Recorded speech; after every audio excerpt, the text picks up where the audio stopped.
अस्सलाम वालेकुम, आदाब। मैं हूं मोहसिन और आप देख रहे हैं बीबीएन न्यूज़। आइए शुरुआत करते हैं आज के खबरनामे की और नजर डालते हैं हेडलाइंस पर।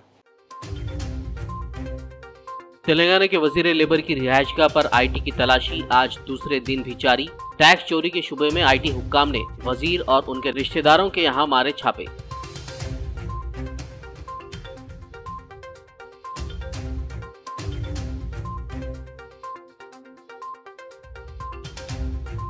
आईटी छापों के दरमियान वजीर मल्ला रेड्डी के बेटे पड़े बीमार। अलील हालत में महेंद्र रेड्डी नारायणा अस्पताल में जेरे इलाज।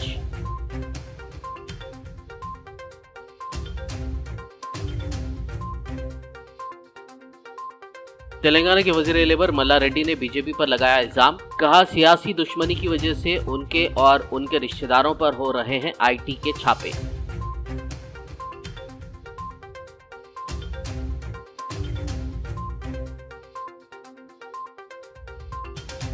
आईटी कार्रवाई पर सियासत करना और उसको सियासी रंग देना दुरुस्त नहीं। तेलंगाना बीजेपी एमएलए रघुनंदन राव का बयान।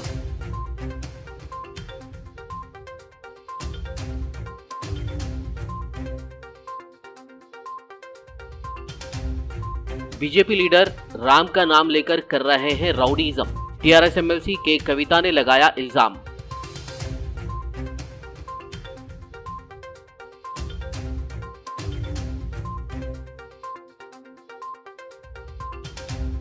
तेलंगाना कांग्रेस लीडर अंजन कुमार यादव ईडी के सामने हुए पेश।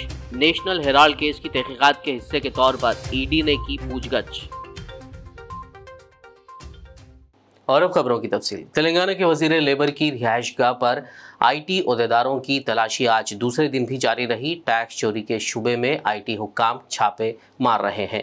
मल्ला रेड्डी की रिहायशगाह के अलावा ओहदेदारों की टीमों ने उनके बेटों महेंद्र रेड्डी, भद्रा रेड्डी, दामाद मरी राजशेखर रेड्डी और भाई गोपाल रेड्डी की रिहायशगाहों पर भी तलाशी ली। तेलंगाना के वजीर लेबर मल्ला रेड्डी ने इल्ज़ाम लगाया है कि बीजेपी एक सियासी मुखासमत के हिस्से के तौर पर उनके साथ साथ उनके रिश्तेदारों के मकानात पर छापे मार रही है। वो अपने बेटे महेंद्र रेड्डी की इयादत के लिए नारायणा मल्टी स्पेशलिटी हॉस्पिटल गए थे, जो अलील होने पर अस्पताल में जेरे इलाज है। उनके साथ आईटी हुक्काम भी मौजूद थे। చేస్తే ఇన్కమ్ ఎక్కువ ఉంటే దాని ట్యాక్స్ కట్టేస్తూనే ఉంటాం కదా. ఇప్పుడు ఎవరి పైసలు ఎవరింట్లో దొరికినావి మల్లారెడ్డి పైసలు టీవీలలో మోగుతూనే ఉంది సార్. ఎవరింట్లో పైసలు దొరికినా మా కొడుకుని ఎంత బాధ పెట్టారు, అంత బాధ పెట్టే అవసరం ఏముంది? వాడు చిన్న కొడుకు డాక్టర్లు రోజు హాస్పిటల్ నడిపిస్తారు కదా, మీకు కూడా తెలుసు కదా. 1000 మందికి కూడా ఉచితంగా సేవ చేస్తాం. రోజు భోజనాలు, ట్రీట్మెంట్, మందులు అన్ని కూడా ఉచితం ఇస్తామయ్యా మేము. మా నియోజకవర్గంలో ఏ పేషెంట్ వచ్చినా ఫ్రీగా ట్రీట్మెంట్ చేస్తాం మేము. మేము ఒక పని చేసే సేవ చేసే మనుషులం. స్టూడెంట్లు వరల్డ్ క్లాస్ ఇంజనీర్లను తయారు చేస్తున్నాం. మేము బటబాజీ మనుషులం కాదు, దొంగలం కాదు. సీఎం కేసీఆర్ గారు ఇప్పుడు నా కొడుకుని చూస్తున్నాడు, వాడు బాధపడుతున్నాడు, ఇబ్బంది పడుతున్నాడు, టార్చర్, మెంటల్ టార్చర్ చేస్తున్నాడు, ఇబ్బంది పడుతున్నాడు. సిఆర్పి ఇక్కడ పోలీసులు కాక సిఆర్పి పోలీసులు ఎన్ని టీంల 400 మంది అయ్యా ఇన్కమ్ ట్యాక్స్ దాచిపెట్టుకుంటున్నామా? మా ఏమైనా దాచిపెట్టుకుంటే కాలేజీలో ఏమైనా దాచిపెట్టుకుంటే దాగేటియా? రూమ్ లో పెడితే దాగేటియా? ఓపెన్ ఉన్నాయి కదా, అన్ని డైరెక్టే కదా. ఇలా కొత్తగా నడిపిస్తున్నామా? 20 ఏళ్ళ నడిపిస్తున్నాం కాలేజీ. మీ కొడుకు మీతో ఏం చెప్తున్నాడు? మాకేం సంబంధం? రాజేశ్వరరావు కానీ వీళ్ళంతా మాకే, జయకిషన్ వీళ్ళంతా మాకేం సంబంధం?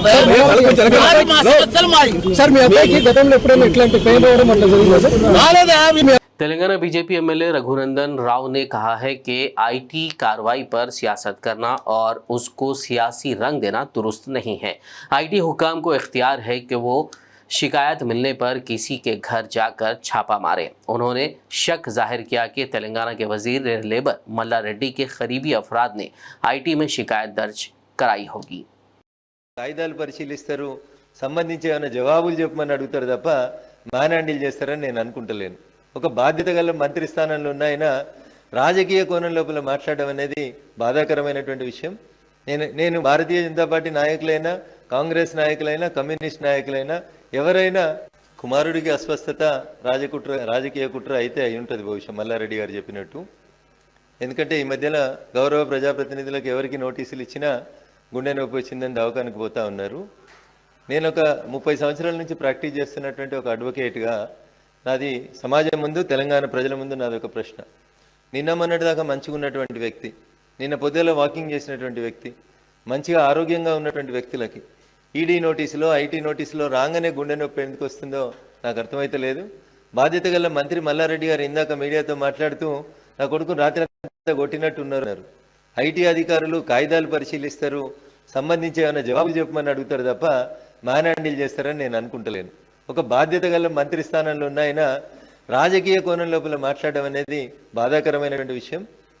నేను భారతీయ జనతా పార్టీ నాయకులైనా, కాంగ్రెస్ నాయకులైనా, కమ్యూనిస్ట్ నాయకులైనా ఎవరైనా కుమారుడికి అస్వస్థత రాజకీయ కుట్ర అయితే అయి ఉంటుంది బహుశా మల్లారెడ్డి గారు చెప్పినట్టు. ఎందుకంటే ఈ మధ్యన గౌరవ ప్రజాప్రతినిధులకు ఎవరికి నోటీసులు ఇచ్చినా గుండె నొప్పి వచ్చిందని దవాఖానకు పోతా ఉన్నారు. నేను ఒక 30 సంవత్సరాల నుంచి ప్రాక్టీస్ చేస్తున్నటువంటి ఒక అడ్వకేట్గా నాది సమాజం ముందు, తెలంగాణ ప్రజల ముందు నాది ఒక ప్రశ్న. तेलंगाना कांग्रेस के सीनियर वाइस प्रेसिडेंट जी निरंजन ने रियासतों और मरकज़ के दरमियान जारी कार्रवाइयों पर मुल्क की अदलिया को मदाखलत करने का मुतालबा किया है ताकि मुल्क की आवाम का जमहूरियत में एतमाद बहाल किया जा सके। कॉन्स्टिट्यूशनल एजेंसी से उसके बीच में जो टकराव चल रहा अपना स्टेट पे, और जो स्टेट एंड सेंट्रल गवर्नमेंट के एजेंसीज के जो एक्टिविटीज़ सेंट्रल और स्टेट गवर्नमेंट के हिदायत पे जो हो रहे, उससे इस देश में और ख़ास तौर पर तेलंगाना में एक टकराव का वातावरण, एक अनार्की सिचुएशन क्रिएट होने का अंदाज़ा महसूस हो रहा। इस वास्ते मैं जुडिशियल से हाई कोर्ट और सुप्रीम कोर्ट के जिम्मेदार पर्सन्स को मैं रिक्वेस्ट करता हूँ, क्योंकि आज ने कार्यनिर्वाहक व्यवस्था के ऊपर, शासन व्यवस्था के ऊपर कोई भरोसा नहीं रहा। अब कुछ भरोसा है तो नहीं, जुडिशरी के ऊपर इतने आवाम का विश्वास है। तो आपने इंटरफेयर होइए, ये टकराव का वातावरण को दूर करिए। यल्लारेड्डी रुकन असेंबली जी सुरेंदर की जानिब से यल्लारेड्डी पेट मंडल के तहत नागिरेड्डी पेट में मुनक़िदा TRS कारकुनों के इज्तिमा में MLC कविता ने शिरकत करते हुए तकरीर की। इस मौके पर MLC कविता ने मरकज़ में बरसर इख्तिदार बीजेपी हुकूमत को अपनी सख्त तनकीद का निशाना बनाया। उन्होंने कहा कि बीजेपी लीडर राम का नाम लेकर राउडीज़म कर रहे हैं। रियासत में जारी ED और IT की कार्रवाइयों पर उन्होंने कहा कि TRS कायदीन IT और ED के हमलों से घबराने वाले नहीं हैं। इसीलिए मैंने कहा राम राम जपना, पराया लीडर अपना, नहीं तो उनके ऊपर ET डालना, IT डालना, CBI डालना, जो भी डालते डाल दो। ये तेलंगाना की आवाम है, डरने वाली आवाम नहीं है। खड़े होते, मुकाबला करते, फिर वापस जीत के आते, फिर तेलंगाना के आवाम के लिए काम करते। ये చాలా మంది చాలా మాట్లాడుతున్నారు. ఏం మాట్లాడతారు? బీజేపీ పార్టీ వాళ్ళు నిన్నగాక మొన్న వచ్చిండ్రు. వాళ్ళది ఏం పని ఉంటది? బీజేపీ పార్టీ क्या काम रहता जी उनका? एक ही काम है, राम राम जपना, पराया लीडर अपना। उससे ज्यादा कुछ नहीं है. వాళ్ళకు ఒక లీడర్ లేరు, ఒక ఐడియాలజీ లేదు, వాళ్ళు ప్రజలలో లేరు, వాళ్ళు ఎవరికి పనిచేసిన వాళ్ళు లేరు. కాబట్టి వాళ్ళకు నాయకులు ఎదగలే. ఏం చేయాలి ఇప్పుడు? వాని ఎన్నికలకు పోవాలి, పోటీ చేయాలి. చేద్దామంటే ఎవరైనా నిలబడి గెలుస్తాడని సురేందర్ అన్నకు వ్యతిరేకంగా. కాబట్టి ఎవరు పోటీ చేయరు. చేయడు కాబట్టి ఏం చేయాలి? Already Congress party, TRS party, ఇంకో పార్టీలో పెద్ద లీడర్ ఉంటే పాపం ఆయన జీవితాంతం కష్టపడి పేరు తెచ్చుకుంటే వాడిని ఎత్తుకపోవాలి, ప్రలోభ పెట్టాలి, లేదంటే కేసు పెట్టాలి, లేదంటే ED అనాలి, లేదంటే IT అనాలి. ఇంతకు మించి ఏమన్నా ఉన్నదా వాళ్ళది? ఏం లేదు. एक ही काम है, राम राम जपना, पराया लीडर अपना। अपने पार्टी में बीजेपी में शामिल नहीं हुए तो ED डालते, IT डालते और क्या क्या की डालते। నేను ఒకటే చెప్తున్నా, తెలంగాణ గడ్డ నుంచి, ఎల్లారెడ్డి నియోజకవర్గం నుంచి, अब क्या डालते डाल लो जी, हमारे तेलंगाना वाले डरने वाले नहीं है। వరుస పెట్టి మన మినిస్టర్ల మీద IT దాడులని నెల రోజులు చేయబట్టి ఒక్క మంత్రిని విడిచిపెడతలేరు, ఒక్క ఎమ్మెల్యేని విడిచిపెడతలేరు, ఒక్క ఎంపీని విడిచిపెడతలేరు. ఏం భయం ఉంది మనకు? వ్యాపారం చేస్తున్నారు, లీగల్ గా చేస్తున్నారు, చేసుకుంటారు. అడిగితే ఆఫీసర్ వచ్చి అడిగితే చెప్తారు, అవసరమంటే జవాబు ఇస్తాం, పత్రాలు ఇస్తాం, చూసుకోపో. దానిలో భయపెట్టేది ఏముంది? దానిలో ప్రచారం చేసేది ఏముంది?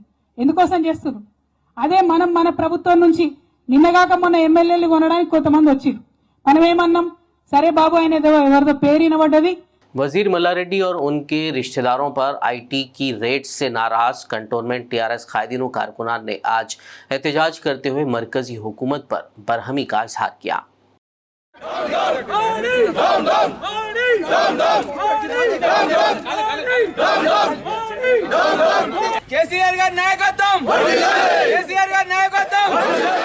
तेलंगाना कांग्रेस सीनियर लीडर व सिकंदराबाद साबिक एमपी अंजन कुमार यादव ने नेशनल हेराल्ड केस की तहकीकात के हिस्से के तौर पर आज एनफोर्समेंट डायरेक्टरेट यानी ईडी की समाअत में शिरकत की। वो हैदराबाद के बशीरबाग में वाक़ ईडी के दफ्तर में मुतालिका अहदेदारों के सामने पेश हुए। बताया जा रहा है कि ईडी के अहलकारों ने यंग इंडिया लिमिटेड को दिए गए अतियात पर अंजन कुमार यादव का बयान रिकॉर्ड किया। ईडी ने पीएमएलए एक्ट की दफा 50A के तहत उनसे पूछगछ की। वाज़ेह हो कि ईडी ने इस मामले में इससे कबल सोनिया गांधी, राहुल गांधी, मल्लिकार्जुन खड़गे और तेलंगाना के कई लीडरों से पूछगछ कर चुकी है। ఏదైతే Young India National Herald paper దాని గురించి పైసలు ఇచ్చిన 20 లక్షలు ఇవ్వడం జరిగింది. ఎందుకు ఇచ్చారు, ఎవరు ప్రెషర్ వేసారంటే అట్లాంటిది ఏం లేదు. మా పీసీసీ అధ్యక్షుడు రేవంత్ రెడ్డి గారు చెప్పడం జరిగింది. సోనియా గాంధీ, రాహుల్ గాంధీ వీళ్ళంతా ఈడీ కాంగ్రెస్ పార్టీపై కక్ష సాధింపు చర్యలో భాగంగా మేము భావిస్తా ఉన్నాము. ఇప్పుడు ఏమి లేని దానికి ఇక్కడ పిలిచి టార్చర్ చేయడం సరైనది కాదని ముఖ్యంగా ఇదే అడిగారు. ఎందుకు ఇచ్చారు, ఏం అవసరం, ఎవరైనా ప్రెషర్ వేసి అట్లా ఏం లేదు, స్వచ్ఛందంగా ఇచ్చినాము. మా అధ్యక్షుడు ఆదేశాల మేరకు ఇవ్వడం జరిగిందని చెప్పడం. खबरनामे में फिलहाल लेंगे एक ब्रेक, मुलाकात होगी इस छोटे से ब्रेक के बाद।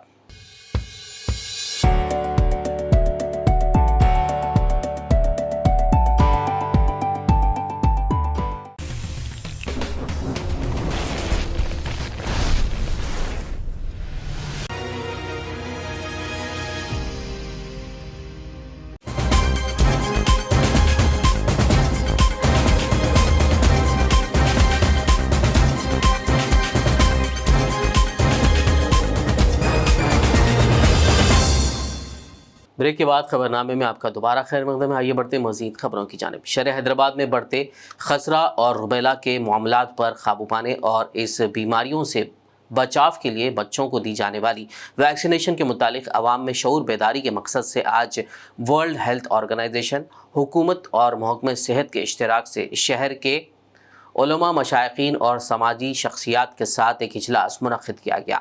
पुराने शहर के इलाके हुसैनी आलम, गद्दी महल, अहाताए हज़रत सैयदना मूसा खादरी रहमतुल्लाह अलैह में मुनक़्क़िदा इस इजलास में DMHO डॉक्टर वेंकट, याकुतपुरा रुकन असम्बली सैयद अहमद पाशा खादरी और दीगर उलमा मशाइखीन ने शिरकत करते हुए आवाम पर जोर दिया कि वो अपने बच्चों को वक्त पर वैक्सीनेशन दिलवाएं ताकि वो सेहतमंद ज़िंदगी बसर कर सकें। अस्सलामु अलैकुम वरहमतुल्लाहि ताला वबरकातुहू। आज गद्दी महल खानकाए खादरिया मुसव्विया में world health organisation, national health mission और department of health, government of Telangana और इदारे खतीब दक्कन के इश्तराक से एक अहम इजलास का इनेकाद अमल में लाया गया। हालिया दिनों में ये स्ट्रेटजिक हक़ाइक़ सामने आए हैं कि शहर हैदराबाद में, बिलखुसूस पुराने शहर में, मीज़ल्स के हवाले से जो टीका किया जाता है, वैक्सीनेशन, वो बहुत कम तादाद में लोगों ने लिया है। इसके हवाले से बहुत सारे ऐसे शुकूक व शुबात हैं जिसके इजाले के लिए बिरादरम मौलाना सैयद खादिर मुहीउद्दीन साहब, बिरादरम मौलाना सैयद आली रसूल खादरी हसनैन पाशा और बिरादरम मौलाना सैयद सैफुल्लाह हुसैनी बाक़री सैफ पाशा साहब की अनथक मेहनतों और काविशों की वजह से इस इजलास को यकीनी बनाया गया और इस इजलास में हैदराबाद के अकाबिर मशाइख और उलमाए किराम ने शिरकत की। हमारे डिस्ट्रिक्ट हेल्थ ऑफिसर साहब यहाँ पे तशरीफ़ फरमाएँ, डिपार्टमेंट के तमाम हजरात हैं। वो जो शुकूक व शुबात थे, वो जो मिथ्स थे, जो फोबिया था अवामुन्नास को इस वैक्सीनेशन के हवाले से, जो 9 महीने की उम्र से 5 साल तक बच्चों को दिया जाता है, अल्हम्दुलिल्लाह डिपार्टमेंट ऑफ हेल्थ ने वो सारे क्लैरिफिकेशंस हमको पेश किए। तमाम मशाइख ने, तमाम उलमा ने, अकाबिरीन ने इत्तेफाक किया कि हम इस अवेयरनेस कैंपेन में, जैसे कि अल्लाह रब तबारक व तआला कुरान पाक में फरमाता है कि अगर किसी ने एक इंसान की जान बचाई तो गोया उसने सारी इंसानियत की जान बचाने का फ़रीज़ा अंजाम दिया। इसी जज्बे इंसानी की खिदमत के तहत हम यहाँ पर जमा हुए हैं और आज के इस इजलास की निगरानी मोहतरमुल मुक़ाम मक़बूल मिल्लत अलहाज सैयद अहमद पाशा खादरी साहब, मोतम्मिद उमूमी कुल हिंद मजलिस इत्तेहादुल मुस्लिमीन ने फरमाई और आपने भी तयक़ुन दिया कि इस अवेयरनेस कैंपेन में डिपार्टमेंट ऑफ हेल्थ, उलमा, मशाइख, मदारिस के इश्तराक से एक मुहिम चलाई जा सके ताकि इंसानियत की खिदमत का फ़रीज़ा अंजाम दिया जा सके। हम डिपार्टमेंट ऑफ हेल्थ का बहुत शुक्रिया अदा करते हैं कि आप ऐसे हसास मसले को लेकर हमारे पास तशरीफ़ लाए। हम अपने तमाम मुकम्मल ताउन का आपको तयक़ुन देते हैं। अस्सलाम वालेकुम। सदर मजलिस बारिस्टर असदुद्दीन ओवैसी की हिदायत पर याकुतपुरा रुकन असम्बली सैयद अहमद पाशा खादरी ने आज चारशंबे के रोज़ चारमीनार एमआरओ दफ्तर में शादी मुबारक स्कीम के मंजूरा चेक्स दरखास्त गुजारों में तकसीम किए। इस मौके पर मजलिसी कॉरपोरेटर्स नसरीन सुल्ताना, मोहम्मद वासिउद्दीन, अलमदार वाला जाही के अलावा मुतालिका महकमों के अहदेदार और मुकामी मजलिसी कायदीन मौजूद थे। हल्के के इलाके मंडल ऑफिस देवीपुर चारमीनार मंडल ऑफिस में आज शादी मुबारक के जगहों की तकसीम अमल में आई। नक़ीब मिल्लत बैरिस्टर असदुद्दीन ओवैसी सदर मजलिस पार्लियामेंट की हिदायत पर चेकों की तैयारी के फौरी बाद बिला ताख़ीर इसको दरख्वास्त गुजारों के हवाले करना ताकि उनकी ज़रूरियात की तकमील हो सके। इसी बेसिस पे तकरीबन 1 करोड़ 20 लाख के चेक तकसीम किए गए और ये एरिया के कारपोरेटर हमारे अलमदार वाला जाही साहब, रैन बाज़ार कारपोरेटर बासे साहब, मुगलपुरा कारपोरेटर नसीर सुल्ताना साहब इस मौके पर मौजूद थे। ये याकुतपुरा हल्के के तमाम इलाकों को तलाबकट्टा, अमान नगर, याकुतपुरा, भवानी नगर, वाहिद कॉलोनी, इमाम बाड़ा, इन इलाकों के दरख्वास्त गुजार थे जिसको तकसीम किया गया। इंशाल्लाह जैसे जैसे जगहों की तैयारी होगी इस इलाके में मंडल ऑफिस में या एरिया के अंदर कहीं भी फंक्शन हॉल में तकसीम करेंगे। शुक्रिया। जिला कलेक्टर आदिलाबाद सिकता पटनायक ने कहा है कि माजूर अफराद को आम लोगों के साथ तमाम शोबों में सबकत हासिल करनी चाहिए। आदिलाबाद के इंदिरा प्रिया दर्शनी स्टेडियम में ICDS के ज़ेर एहतमाम खेलों के मुकाबलों का इनेकाद किया गया, जिसमें माजूर अफराद का आलमी दिन भी मनाया गया। ज़िले भर से माजूर अफराद की बड़ी तादाद ने इस मुकाबलों में हिस्सा लेते हुए अपने फ़न का मुजाहरा किया। इस दौरान ज़िला कलेक्टर ने म्यूनसिपल चेयरमैन जोगू परमिंदर के साथ परचम कुशाई करके मुकाबलों का आगाज़ किया। इस माह की 13 तारीख को हैदराबाद में मुनक़िद कराटे मुकाबलों में जीतने वाले खिलाड़ियों को कलेक्टर के हाथों तारीफ़ी असनाद पेश किए गए। इस प्रोग्राम में ICDS PD मलका, DYSO Venkateswarlu, tribal sports development officer Partha सारथी, ओलंपिक एसोसिएशन के सदर B गोवर्धन रेड्डी और दीगर मौजूद थे। First time I am seeing this competition, so I am feeling very happy because 2 years నుంచి వ్యాధి వల్ల అంతా ఎఫెక్ట్ వల్ల hardly any competitions, hardly any social events అవి అన్నీ చేసాము. సో ఈ సంవత్సరం అయితే ఘనంగా ఆర్గనైజ్ చేయాలా. ఫర్ దాట్ పర్పస్ మన ICDS తరఫున PD ICDS మిల్కా గారు, తర్వాత DYSO గారు, తర్వాత ట్రైబల్ వెల్ఫేర్ నుంచి సపోర్టివ్ మెంబర్స్, తర్వాత ఇంకా PET coaches on other departments DRDO తరఫున కూడా సపోర్ట్ ఉంటుంది. సో ఈ 2 days కార్యక్రమాల్లో అప్రోప్రియేట్ ఈవెంట్స్ ప్రతి కేటగిరీ కోసం ఆల్ మెంబర్స్ ఫ్రమ్ చిల్డ్రన్ నుంచి 54 years ఏజ్ వరకు అందరి కోసం అప్రోప్రియేట్ ఈవెంట్స్ కూడా ఆర్గనైజ్ చేయడం జరిగింది. తర్వాత మెడికల్ డిపార్ట్మెంట్ తరఫున కూడా మన medical assistance for emergency purpose కూడా ఏర్పాటు చేస్తాము. So my only request is that మీరు అందరూ తర్వాత all union members and leaders కూడా as much as possible participation, as much as possible awareness కూడా కొంచెం అందరికీ తెలియచేసుకోండి. Because as much as participation ఉంటేనే మన that type of competition, healthy sportsmanship and healthy spirit kuda vastadi. So my request to all of you, please conduct all these competitions with full enthusiasm. Make sure there is maximum participation and whatever support you need, Jilla administration will support in all. Telangana की Rachakonda police ने नकली education certificates के racket को बेनकाब करते हुए 3 अफराद को गिरफ्तार कर लिया। पुलिस ने उनके कब्जे से उस्मानिया, JNTU, काकतिया, आचार्य नागार्जुना और दीगर यूनिवर्सिटियों के नकली certificates, transfer certificates, bank letters, bonafides, rubber stamps, Aadhaar cards और दीगर अशिया जब्त कर लिए। मुलजिमीन की शनाख्त 47 साला M आनंद कुमार, 35 साला हेमंत और शेख शाहीन के तौर पर की गई है। रच्चाकुंडा पुलिस कमिश्नर महेश भागवत ने एक प्रेस मीट करते हुए मुलजिमीन और जब्त शुदा अशिया को मीडिया के रूबरू पेश किया और तफसीलात बताई। మధ్యకాలంలో ఇక్కడ సరూర్ నగర్, బాలాపూర్, పాడి షరీఫ్ ఈ పోలీస్ స్టేషన్ పరిధిలో మనము ఈ ఫేక్ ఎడ్యుకేషనల్ సర్టిఫికెట్ గ్యాంగ్ని పట్టుకోవడం జరిగింది. ఈ పాడి షరీఫ్ పోలీస్ స్టేషన్లో ఆ కేసులో 3 నిందితుని వాళ్ళకు PD యాక్ట్ కూడా మనం బుక్ చేయడం జరిగింది. ఈ మధ్యలో ఇప్పుడు ఈ కొత్తగా మా చైతన్యపురి పోలీస్ స్టేషన్ పరిధిలో ఈ కొత్త ర్యాకెట్ ఇది ఓవర్సీజ్ ఎవరు యూకే కానీ యుఎస్ వీసా కోసం అప్లై చేస్తారు, విదేశాలకు వెళ్తున్నారు, ఎవరికి ప్రాపర్ గ్రాడ్యుయేషన్ సర్టిఫికెట్స్ కానీ వేరే డాక్యుమెంట్స్ లేవు. అలాంటి వాళ్ళకి ఈ అబ్రాడ్ పంపడానికి కొన్ని ఫేక్ సర్టిఫికెట్ తయారు చేస్తున్న గ్యాంగ్ని మన ఎస్ఓటి ఎల్బీ నగర్ తర్వాత చైతన్యపురి పోలీస్ సూపర్వైజరీ ఆఫీసర్ సూపర్విజన్లో పట్టుకోవడం జరిగింది. ఈ నలుగురు గ్యాంగ్ మెంబర్, దాంట్లో మిర్యాల ఆనంద్ కుమార్, ఇతను సొంత రామన్నపేట ఊరు అక్కడ యాదాద్రి భువనగిర్, ఇక్కడ శక్తినగర్ చింతలకుంట ఎల్బీ నగర్లో ఉంటున్నారు, ఫ్లెగ్ డిజైనర్ ఈయనది. తర్వాత మల్లెపాక హేమంత్ కుమార్ అని, ఈయన రిక్కో ఓవర్సీస్ కన్సల్టెన్సీ అని సలీం నగర్ మలక్పేట్లో ఉంటుంది. తర్వాత ఒక అమ్మాయి షేక్ షాహీన్ అని, వైఫ్ ఆఫ్ షేక్ యాకూబ్ పాషా. ఈ అమ్మాయి విసా ప్రాసెసింగ్కి counsellor, way for overseas consultancy అని ముస్రంబాగ్ మలక్పేట్లో ఉంటుంది. అక్కడ ఈ అమ్మాయి పనిచేస్తున్నాయి. ఈ అమ్మాయి సొంత ఊరు కొత్తగూడెం డిస్టిక్. ఇప్పుడు నంబర్ 4 అక్యూజ్ ఎవరు ఫరార్లో ఉన్నారు, ఆయన డైరెక్టర్ ఈ వే for overseas consultant Saroor Nagar, నా పేరు కళ్యాణ్. ఇతను ఇంకా మనకు దొరకలేదు.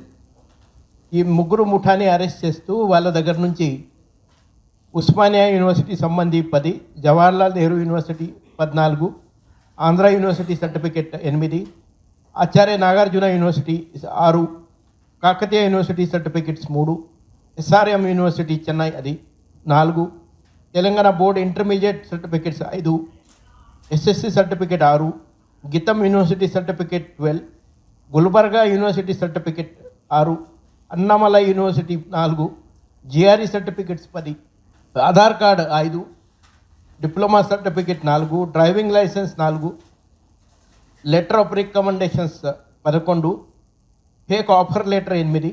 जिले कामारेड्डी के नसरुल्लाबाद मंडल के दूरकी गांव की एक राइस मिल में चोरी की वारदात पेश आई। चोरी की इत्तला पर पुलिस ने वहां पहुंचकर तफसीलात हासिल की और चोरों की तलाश शुरू कर दी। మా సెక్రటరీ గారికి నా డబ్బులు ఇట్లా 4 లక్షలు పోయినాయి సార్ అన్నట్టుగా చెప్పంగానే మా సెక్రటరీ నువ్వు ఆడబోయినావు అంటే ఈ 2 రైస్ మిల్లలో పోయినాను సార్ అని చెప్పాను. చెప్పిన తర్వాత సరే మీరు వెళ్ళండి, ఆ రైస్ మిల్లలో ఫోటోలు ఉంటాయి మీరు చూడండి అన్నట్టుగా సార్ వెంటనే చెప్పిండు. వెంటనే మా నాతోటి వాడిని పంపించిండు. వెంటనే వస్తూ ఆ రైస్ మిల్లు పారిజాతం రైస్ మిల్లో వెళ్ళి ఆ సేట్లకు చెప్పేస్తూ లక్ష్మీ శ్రీనివాస రైస్ మిల్లో వచ్చి ఈడ కూడా సేటుకు చెప్పేశాను. సరే చూస్తాను అన్నట్టుగా అనేసరికి ఒక డౌట్ వచ్చి నేను సాయిలు టీ పాయింట్ కాడ టీ తాగడానికి ఆగినప్పుడు కొంత డౌట్ వచ్చింది.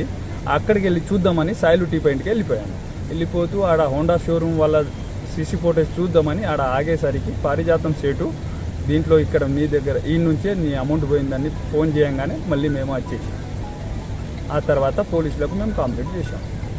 Telangana junior forest officers association Adilabad के सदर गिरिया ने मुतालबा किया है कि कुत्तागुड़म में महकमे जंगलात के ऑफिसर पर हमला करने वालों को सख्त सज़ा दी जाए। Kothagudem forest officer C Srinivas Rao पर हमले में मौत की शदीद मजम्मत करते हुए आज काले बैच लगाकर महकमे जंगलात के दफ्तर के सामने एहतजाज किया गया। बाद-ए-अज़ां एक रैली निकाली गई जो शहर आदिलाबाद के अहम रास्तों से गुजरी। फील्ड सतह पर महकमे जंगलात के एहलकारों को दरपेश मसाइल और उनके हल के लिए हुकूमत की जानिब से फौरी इक़दाम करने के कई मुतालबात किए गए। విపరీతమైనటువంటి పనులైతే చేస్తూ ఉన్నాము.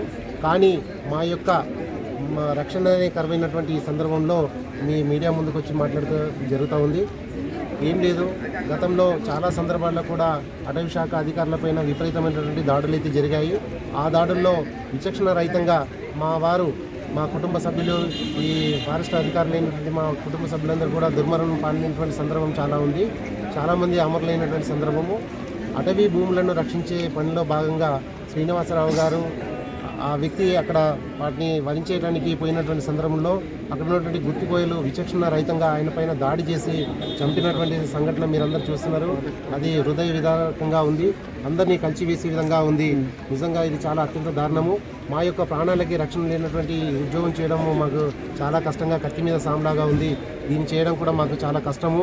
అయితే ROFR పోడు గ్రామ సభలు ఏవైతే జరుగుతున్నాయో మా సమస్యలు పరిష్కారం అయ్యే వరకు కూడా ఆ పోడు భూముల యొక్క సమస్యలు ఏవైతే ఉన్నాయో వాటి యొక్క గ్రామ సభలు ఏవైతే ఉన్నాయో వాటన్నిటిని కూడా మాకు ఒక స్పష్టమైనటువంటి ప్రభుత్వం నుండి హామీ వచ్చే వరకు కూడా వాటిని పరిష్కరిస్తున్నాము. आदिलाबाद शहर मुस्तखर के डाइट कॉलेज ग्राउंड में भाटी अम्यूज़मेंट कंपनी की जानिब से एग्जीबिशन और सर्कस का शानदार आगाज़ किया गया, जो दिसंबर के अख्ताम तक जारी रहेगी। हर साल की तरह इस साल भी नुमाइश में मुख्तलिफ अक़साम के दिलकश स्टॉल्स, झूले व दीगर दुकानें क़ायम किए गए हैं। भाटी अम्यूज़मेंट कंपनी के अशरफ भाटी ने बताया कि नुमाइश का यौमिया अहतमाम शाम 5 बजे से रात 10:30 बजे तक रहेगा और अवाम की सहूलत और हिफाजत के लिए यहाँ मुमकिन इक़दाम किए गए हैं। उन्होंने बच्चों के हमरा नुमाइश पहुँचकर दिलकश मनाजिर से लुत्फ़अंदोज़ होने की शहरियान आदिलाबाद से ख्वाहिश की है। आज के पुरआशूब दौर में जहां नफ़रत फैलाने का काम जारी है और नफ़रत फैलाने वाला ख़ुद नहीं जानता कि वो ऐसा क्यों कर रहा है, ऐसे में हैदराबाद में एक ग्रुप सरगर्म है जो इस्लाम के मुतालिक दूसरे मज़ाहिब के लोगों में पाए जाने वाली गलत फहमियाँ दूर करने के काम में मसरूफ़ है। इस सिलसिले में शहर हैदराबाद और अज़ला के मुख्तलिफ मसाजिद में इतवार के रोज़ विज़िट माई मॉस्क यानी हमारी मस्जिद का दौरा कीजिए प्रोग्राम मुनाकिद किया जा रहा है और मस्जिद में रोज़मर्रा होने वाली सरगर्मियों से गैर मुस्लिम ख़वातीन व हज़रात को वाकिफ़ करवाया जाता है। इस सिलसिले की कड़ी में एक प्रोग्राम मस्जिद अनवारुल हुदा किशनबाग हैदराबाद में मुनक़िद किया गया, जिसको बिरादरान वतन ने काफ़ी पसंद किया। तेलंगाना के कोलमपल्ली में वाक़ बारगाह हज़रत सैयद शाह अहमद क़त्ताल हुसैनी अशरफ जलाली रहमतुल्लाह अलैह के 548वें उर्स शरीफ का आगाज़ 25 नवंबर से होगा। इस ज़िमन में मौलाना सैयद अहमद हुसैनी अशरफी जलाली जानशीन सज्जादा बारगाह ख़त्तालिया कोलमपल्ली ने उर्स शरीफ के तक़रीबात के बारे में मीडिया को वाकिफ़ करवाया। अस्सलामु अलैकुम वरहमतुल्लाहि वबरकातुहू। मैं सैयद अहमद हुसैनी अशरफी जलाली कामिल फ़िक़्ह जामे निज़ामिया व जानशीन सज्जादा बारगाह ख़त्तालिया कोल्लमपल्ली नबीरा हज़रत मखदूम ख्वाजा सैयद शाह जलालुद्दीन चंदा हुसैनी रहमतुल्लाह अलैह गोगी शरीफ, हज़रत मखदूम ख्वाजा सैयद शाह अहमद क़त्ताल हुसैनी अलैहि रहमत व रिज़वान का 548वां उर्स शरीफ 29, 30 नवंबर और 1 दिसंबर को अक़ीदत व एहतराम के साथ मनाया जा रहा है। अल्हम्दुलिल्लाह 25 नवंबर बरोज़ जुमा बाद नमाज मग़रिब गुस्ल शरीफ होगा और उसी के साथ ही खानकाह ख़त्तालिया में एक अज़ीमुश्शान पैमाने पर इल्मी मुज़ाकिरा सेमिनार का इनेक़ाद अमल में लाया जा रहा है, जिसमें उलमाए जामे निज़ामिया अपने मक़ालात पेश करेंगे। 29 नवंबर बरोज़ मंगल सुबह 11 बजे तक 2 बजे दिन इहाता दरगाह शरीफ में बैन मजहबी कॉन्फ्रेंस का इनेक़ाद अमल में लाया जा रहा है, जिसमें उलमा, मशाइखीन, स्वामी हज़रात व दिगर मज़ाहिब के पेशवा और सियासी क़ायदीन शिरकत करेंगे। और इसी रोज़ बाद नमाज असर इहाता दरगाह शरीफ में परचम जलालिया रस्म परचम कुशाई अमल में आएगी और बाद नमाज इशा खानकाह ख़त्तालिया में जलसे अज़मत औलिया का इनेक़ाद अमल में लाया जा रहा है। बरोज़ चारशंबा बाद नमाज फ़ज्र 30 नवंबर को खानकाह ख़त्तालिया से जुलूस संदल निकल कर बारगाह शरीफ पहुँचेगा। संदल माली तक़द्दुस माब पीर तरीक़त नबीरा हज़रत जलालुद्दीन चंदा हुसैनी रहमतुल्लाह अलैह मखदूम ख्वाजा सैयद शाह जलाल हुसैनी अशरफी जलाली साहब क़िबला मद्दज़िल्लुल आली के हाथों अमल में आएगा। और इसी रोज़ यानी 30 नवंबर को बाद नमाज इशा इहाता दरगाह शरीफ में महफिल समा का इनेक़ाद अमल में लाया जा रहा है। 1 दिसंबर बरोज़ जुमेरात सुबह 8 बजे दरगाह शरीफ में तक़सीम तबरुकात महफिल कुल का इनेक़ाद अमल में लाया जाएगा। आप तमामी हज़रात से 548वां उर्स शरीफ में कसीर तादाद में शिरकत की ख्वाहिश की जाती है। आखिर में एक नज़र हेडलाइंस पर। तेलंगाना के वजीर लेबर की रिहायशगाह पर आईटी की तलाशी आज दूसरे दिन भी जारी। टैक्स चोरी के शुबे में आईटी हुक्काम ने वजीर और उनके रिश्तेदारों के यहां मारे छापे।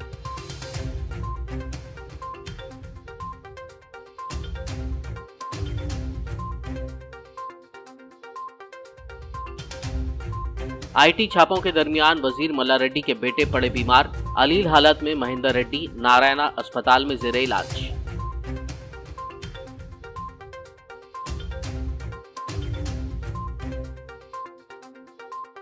तेलंगाना के वजीर लेबर मल्ला रेड्डी ने बीजेपी पर लगाया इल्जाम, कहा सियासी दुश्मनी की वजह से उनके और उनके रिश्तेदारों पर हो रहे हैं आईटी के छापे।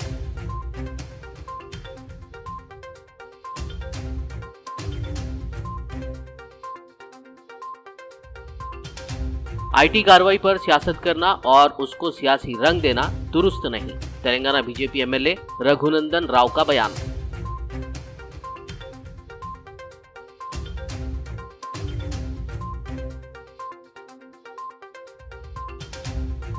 बीजेपी लीडर राम का नाम लेकर कर रहे हैं राउडीज़म, टीआरएस एमएलसी के कविता ने लगाया इल्जाम।